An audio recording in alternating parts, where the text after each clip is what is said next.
I don't know about any of you guys, but I have been feeling so burnt out and overwhelmed this week. Life has really been testing me, and I've really been struggling to deal with feeling like I don't have the ability or I don't have the energy reserves or anything to do the work that I need to do to get to where I need to be.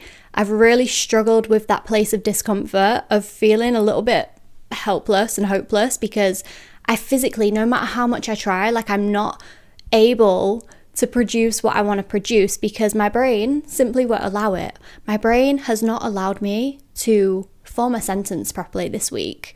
I've really struggled, and I don't know about any of you girls, but when I'm in my luteal phase, I really struggle with brain fog so much. Like, I will be speaking and then halfway through my sentence, I'll just completely zone out. Like, I'll forget, I'll dissociate and not even know what I'm talking about. And like, I can't for the life of me remember what I was even saying. And it's really tricky to navigate when you are on YouTube and you want to create content and you are creating content with your voice and then you can't speak. And then it makes you feel a little bit, I guess, worthless, and it makes you feel like you're not good at anything because the one thing that you're usually really good at, you can't even do. And this week has really been a test for me to kind of detach from that and not put so much of my value in what I do, but more so put my value back into me and who I am, and remind myself that I don't have to constantly be productive and get loads of shit done. And even in these moments of discomfort where I have to kind of surrender and do nothing because nothing else is working, I have to reassure myself that in these times, I am still getting closer to where I want to be.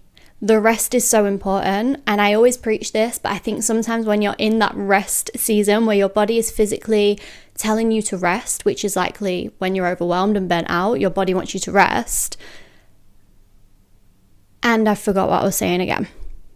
See, this is what I mean. It's like if my sentence is too long, I just forget. And I don't usually, like when I'm feeling fresh-minded, I don't usually forget like that.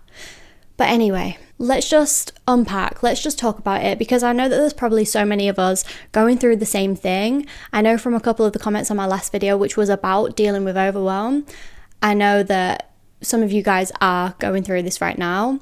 So yeah, let's just talk about it, because we're all human at the end of the day, and we have just got to do what we've got to do and get through it. But I feel like sometimes a bit of companionship and reassurance and validation really just gets us through it so much easier. So this week, as I mentioned, it has been very, very challenging. The amount of times that I've sat down to film a video for this week and I've failed miserably, like I've genuinely not even been able to get to the end of the video because I just can't speak. I can't think straight. I can't get words out of my mouth.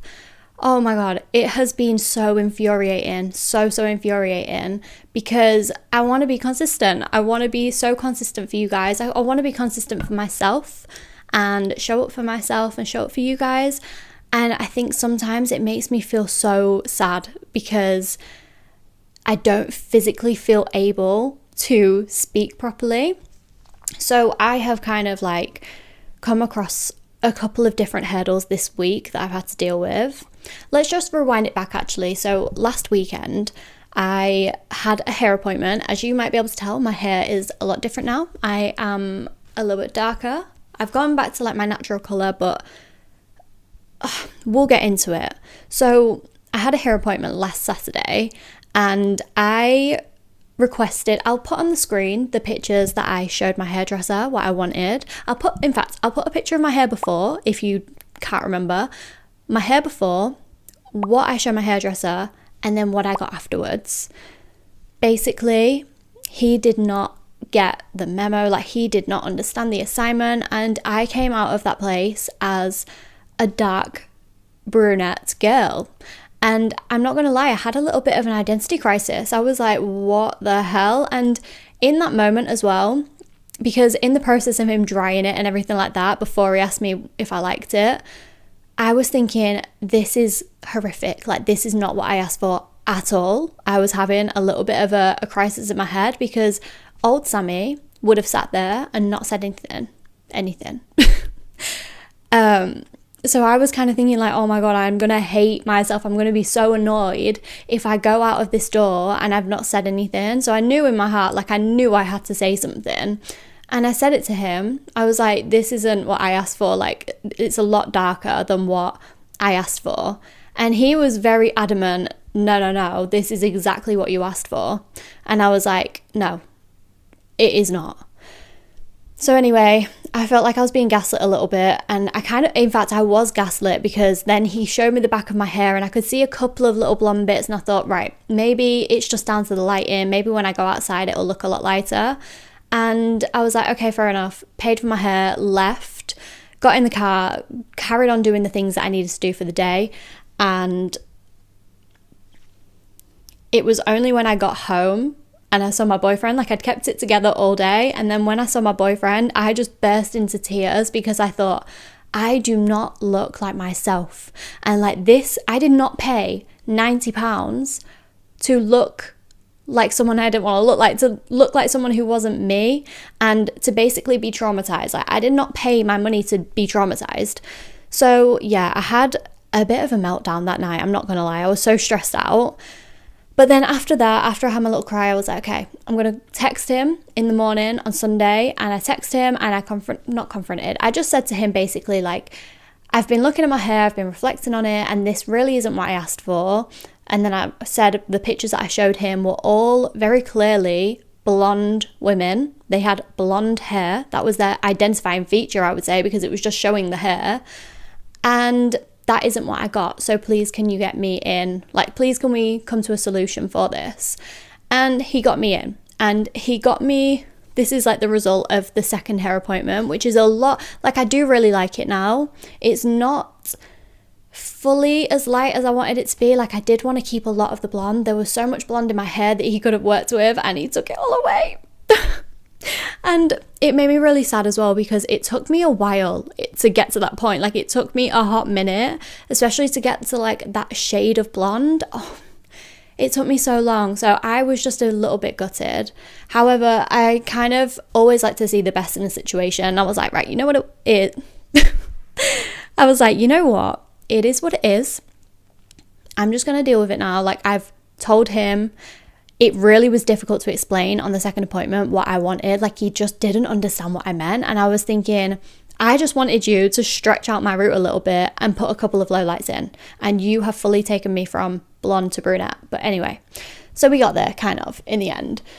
And I'm saying all this to say that that was a really new experience for me, because the old version of me that I've definitely outgrown now, she would have not said anything, and she would have just kind of grinned and bared it and got on with her life and just been really annoyed and really resentful and carried that bitterness and that horrible energy with her all throughout until her next hair appointment. And obviously I did something very different. I acted in a completely different way. I responded in a different way, and I got the best outcome that I could get out of that situation. He couldn't have put much more blonde in, because it would have damaged my hair quite a lot, and I didn't want that. So it is what it is. But in doing that, I was essentially doing something so out of my comfort zone. So of course, that is going to kind of be stored in my body. And I think that kind of set the tone for the week with the overwhelm and the stress and the burnout. Then we go into the week, and I had a really busy week. I had a lot of meetings. I had a lot of office days, which isn't ideal. I didn't necessarily want to be in the office that many days, but we move. And I was faced with the public and like having to speak to people quite a lot this week. Like it has been intense. All this bearing in mind that I'm in my luteal phase, so I am not ready to like be having all these conversations with people and like coming across all these issues. There's also been a couple of issues with like the management in my work. I want to say management, supervisors in my work. So like all of these different things, and I've had to like stand up for myself so much this week. And I was getting stressed at myself because I was thinking like, oh my God, I'm so overwhelmed, I'm so burnt out, like this is not okay, and I can't do the things that I want to do. And I was really kind of spiraling and feeling really shit. But after reflecting on it, I was thinking to myself like, Of course, you're going to feel overwhelmed in the pursuit of growth and becoming a different version of yourself. It's difficult. When you are doing things that are difficult and out of your comfort zone, you're expending a lot more energy. And I love to say that us sensitive girlies don't have as much energy as the average person does. Like, our energy gets depleted so much quicker. So, of course, when you are trying to step into the best version of yourself and you're trying to level up and create your dream life, of course, it's going to be difficult and you're going to have to do things that you've never done before in order to be someone who you've never been before. So it's going to be uncomfortable, and you are going to have weeks where you are expending so much more energy just getting through the week because obstacles come up, tests come up, hurdles, whatever you want to call them, and you have to deal with them. You've got no choice. You have an option in that moment to act how your old self would or act as the highest version of yourself. And if you're choosing the latter, it's going to take more energy. And once I accepted that and understood that about the situation, about the week, it really helped me think like, you know what? You need to just go easy on yourself, Sammy. And you need to stop beating yourself up about the fact that you haven't been able to film a video this week because you've been so energetically depleted and stressed out and burnt out. And I had to tell myself, like, when I'm feeling burnt out, it's not going to do any good for me to just force myself to continue to push through that and like try and make things happen with such brute force and then just getting frustrated when they don't happen in the way that I want them to happen. And the last thing I want is to upload content for you guys that is half-assed and it's not with the energy that I want to give to you. So I really just allowed myself to kind of take it easy a little bit this week. So one thing I think is really important that I have kind of realized and implemented this week is to take the pressure off yourself when you're feeling overwhelmed and stop beating yourself up about it. Stop beating yourself up about the fact that you can't function as you usually would, or if you was feeling your best self. You don't need to feel bad about that. You don't need to blame yourself. You don't need to feel guilty. You can just take that pressure off and understand that you've done a lot. Like, if you're feeling burnt out, it's for a reason. Like, you need to listen to your body. And if your body is telling you that, this is basically permission for you to rest and to do things that fuel you again and make you feel good again. And it's not going to happen overnight. It's not like you'll just have one self-care night and you'll feel better. I mean, you might. But for me, I am well past that point, and it is taking me a long time to kind of restore my nervous system again. But that's okay. It is completely fine, especially in the pursuit of growth. I also realized that I didn't need to keep things stored within me and like stop myself from venting or talking about how I really felt in the name of being positive and fucking high vibration. I don't need to do that. And I have to learn this lesson all the time. I think every month I learn this lesson and I forget it because my brain just has so much going on all the time.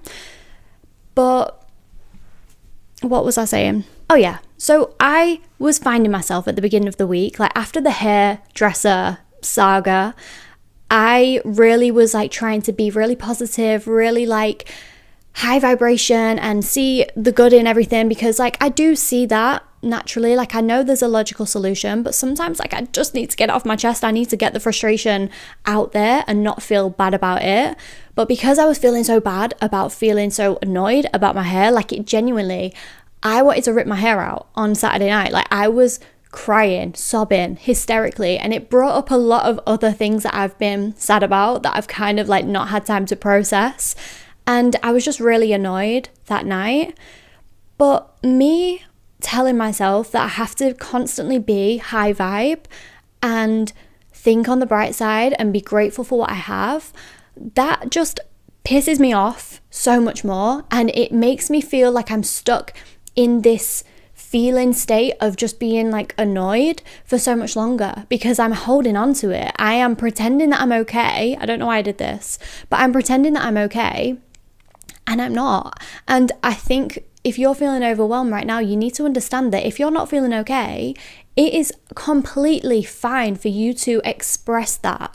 Whether you express that to somebody else or whether you journal or whether you do a video diary, It is so healthy and normal for you to feel human emotions. It's so normal for you to feel rage. It's so normal for you to feel sad and anxious and worried. It's so normal to feel all of these things, but we kind of, especially in the manifestation space and law of attraction space, it's all about being positive, and positivity is going to get you through and all that kind of shit.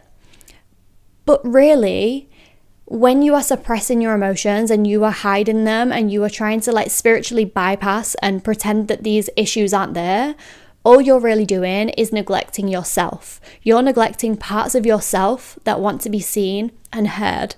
It's essentially like you are just not listening to your inner child. It's like when you was a child, say if you like cried out for help and someone was just completely ignoring you because it was inconvenient, like they didn't want to deal with that. You're essentially doing that to parts of yourself that just want to be seen and heard. And these parts of you that are feeling sad and frustrated and irritable or whatever they're feeling, I do often like to think of it like it is my inner child and just allow myself to get that off my chest and fully vent about it and just be there for my inner child and just kind of hold her hand and say like, yeah, this is shit. Just to be there and hold your inner child's hand and just say like, yeah, I'm here with you. Like, I've got you. You can do this. You can say whatever you want to say. You can get it all off your chest and I will still love you regardless. And the moment that you do that, the moment that you release this need to be positive all the time, you release that feeling so much quicker. And like I say, I have this revelation like every month. I'm not even joking. I always have this revelation because it's so easy to be positive when you're feeling good. But when you're not feeling good, it's not easy to be positive and you don't need to pretend to be something that you're not. I had this revelation again while I was in the car. I was driving to work and I was just so fucking pissed off to be driving to work. I did not want to be going there. And I was just thinking to myself, like, the more I just keep things like to myself and I don't express them, the more I'm cluttering my mind and the more that I am storing unnecessary emotional baggage in my brain, which is already cluttered and crazy and chaotic and overwhelmed. It's not helping the matter. It's making me feel 10 times worse. So I 100% recommend just getting things off your chest when you're feeling overwhelmed because it's shit. It's shit when you feel like you have to pretend to be positive. But I can assure you, the forcing yourself to be positive and feeling bad when you feel any kind of negative emotion, that is making you feel so much more stuck than actually just allowing yourself to feel whatever you're feeling. Get it off your chest and then move on when you're ready to move on. Don't dwell. You don't need to dwell, but you can feel your feelings and you can talk about them. And honestly, it helps so much. Another thing that I realized is that you don't always have to show up in the same capacity every single day. Your best is going to look different day to day. And I'm sure you all know this. Like, I'm sure you all know that certain days you will feel really motivated and inspired to go to the gym and chase your goals and dreams. But then there's other days where you physically, like, your bones feel weak. Like, you feel so tired and exhausted because you've had a busy week at work and you can't physically conjure up the energy to do that. But this is another thing just to realize, like, it's okay. It's completely fine to show up in a different capacity. Like when you're feeling shit, say if you're feeling unwell, if you're forcing yourself to try and work through that sickness or whatever you're feeling, you're gonna take so much longer to get better than if you were to just allow the illness to just like go through your body, allow yourself to be sick, allow yourself to rest and do what you need to do to nurture yourself. You will feel so much better, so much quicker than if you just ignore it and you just say like, no, because I've still got to do all these things. I've got all these things on my to-do list. Like, no, it's not benefiting anybody. Nobody's going to thank you for it. You're definitely not going to thank yourself for it. Like, you think you will, you think you're doing the productive thing. But if you are truly up against a wall constantly and you can't seem to get anything done, I highly just recommend to rest and allow your body to decompress and just relax. Anyway, this video is getting really long, so I just wanted to end this video with a couple of things that you can do if you are feeling overwhelmed and things that you can implement maybe as like practical tips that you can do right now. So first of all, I put that it's really important for, oh my gosh, it's really important for you to, when you are feeling overwhelmed and stressed out and burnt out, especially after like a busy day at work, let's say, it's really important for you to transition your brain slowly into doing more relaxed things, because your body can kind of get used to the stress and it can get used to the overwhelm and feel comfortable in that space. And you'll probably get home after a really busy day at work and you'll probably think, right, I'm going to go on TikTok and scroll for hours because it's going to give me quick dopamine and I'm going to feel good. And it's also keeping you in that high stress state that you've been used to all day. So I think you need to give yourself the time to transition your brain and slowly transition into a more relaxed state. So things that I like doing when I get back from work, rather than like reaching for my phone and doom scrolling, is I will come back and I will have a really long hot shower and I will just wash the day off me. And I'll listen to some high vibrational frequencies, like healing frequencies, while I'm in the shower, or some positive affirmations, whatever I'm feeling. Sometimes, or most of the time, it will probably just be silence, just for me to process the day. But I'll have a really long hot shower and then I'll just take my time doing some self-care and like making myself feel good, making my skin feel soft and getting into some nice cozy pajamas. And then once you've done that process, once you've had that like long shower and the time to kind of transition your mind into a restful state, you feel so much more likely to maybe pick up a book rather than picking up your phone and scrolling on TikTok. And if that's what you do, that's what you do. It is what it is. Like some days we just need to do that. But that really helps me. Something else that I would do if I'm feeling like really stressed is I will actually like clean. I never understood when people use cleaning as like a coping strategy, but I like to clean. I like to just like tidy things up, just do a quick tidy round while I'm listening to a podcast or something, or music, or whatever I want to listen to. If I've got my favorite show in the background, that really helps me. Also like folding laundry and doing like putting clothes in the wash and then like taking them out and putting them to dry. Just general household tasks I find really calm me down because it gives my mind a rest, but like it physically gets me moving and it gets some energy and like momentum flowing. Even if you've had a really particularly stressful day and you really can't be fucked to move, you could tell yourself like, right, I'm going to sit down and I'm going to watch a movie that I've been wanting to watch for so long, on the condition that I don't go on my phone constantly and keep checking my phone and scrolling whilst I'm watching it, because then you're kind of like dividing your energy and your attention between two things, and that is not going to help matters. So maybe you just sit down and you watch a movie and you put your phone in the other room, you lock it away. Even that is going to help you to transition your brain into a more restful state than going on your phone and doom scrolling.